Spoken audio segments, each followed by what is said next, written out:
Cigarette খাওয়া ছেড়ে দাও। ছেড়ে দিলাম। বিয়ার খাওয়া ছেড়ে দাও। ছেড়ে দিলাম। কথা দাও আর কোনোদিনও মিথ্যে কথা বলবে না। কথা দিলাম, প্রমিস করলাম।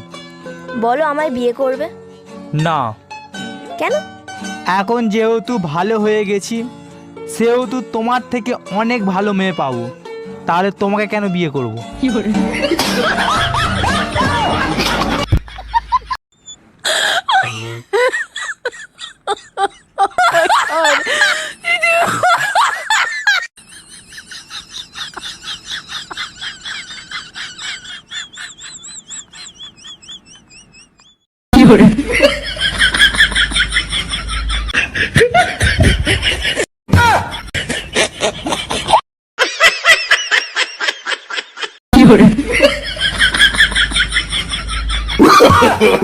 no, no, no, no, no, no, no.